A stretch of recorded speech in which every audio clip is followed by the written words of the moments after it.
Hi అండి, welcome to our channel. ఇవాల్టి వీడియోలో సింపుల్గా 2-3 స్టెప్స్లో చేసుకునే అటుకుల వడలు చేసుకుందాం.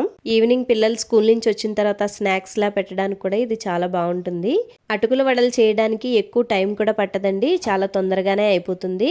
ఇక ఆలస్యం చేయకుండా స్టార్ట్ చేద్దాం రండి. ముందుగా 1 కప్పున్నర అటుకులు తీసుకోవాలి. అటుకులు మీకు ఎన్ని కావాలనుకుంటే అన్ని తీసుకోవచ్చు. నేనైతే ఈ కప్పుతోటి 1.5 కప్పు తీసుకుంటున్నాను. ఇప్పుడు ఆ అటుకుల్లో కొద్దిగా వాటర్ పోసి శుభ్రంగా వాటిని 2-3 సార్లు కడుక్కోవాలి. కడిగిన తర్వాత దానిలోని వాటర్ అంతా తీసేసుకొని పక్కన పెట్టుకోవాలి. ఈ అటుకులు ఆరే లోపల మనం ఉల్లిపాయలు, పచ్చిమిరపకాయలు దీనిలో కావాల్సినవన్నీ కట్ చేసుకుంటే సరిపోతుంది. ఈ లోపల డ్రై అయిపోతాయి. ఈ అటుకుల్లోకి ఒక పెద్ద ఉల్లిపాయను తీసుకుని చిన్న ముక్కలుగా కట్ చేసుకుని వేసుకోవాలి. అలాగే 1 లేదా 2 పచ్చిమిరపకాయలు మీ కారానికి సరిపడా వేసుకోండి. అలాగే చిన్న అల్లం తరుగు, అలాగే 2 కరివేపాకు రెమ్మల్ని కట్ చేసుకుని వేసుకోవాలి. అలాగే కొంచెం కొత్తిమీరని కూడా కట్ చేసుకుని వేసుకోవాలి.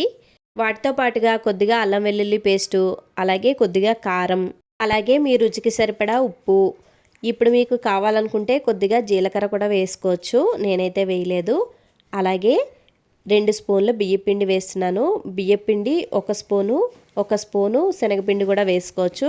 నేను అలా కాకుండా 2 స్పూన్లు బియ్యపిండే వేసుకున్నాను. ఇప్పుడు వీటన్నిటిని బాగా కలిసేలాగా కలుపుకోవాలి.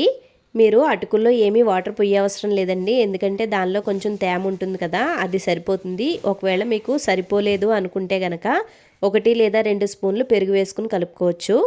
ఇలా అంతా బాగా కలిసేలాగా కలుపుకున్న తర్వాత చిన్న ముద్దను తీసుకుని రౌండ్ బాల్లా చేసుకుని ఇలా అరిచేతిలో పెట్టుకుని ఒత్తుకోవాలి.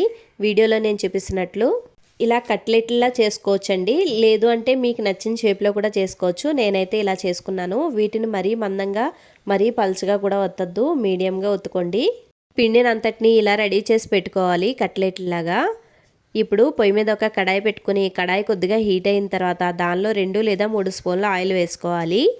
ఆయిల్ కొద్దిగా హీట్ అయిన తర్వాత మనం చేసుకున్న కట్లెట్లని ఒక్కొక్కటిగా పెట్టుకోవాలి. ఇదిగోండి, ఆయిల్ బాగా కాగిన తర్వాత మాత్రమే ఇలా ఒక్కొక్కటిగా పెట్టుకోవాలండి.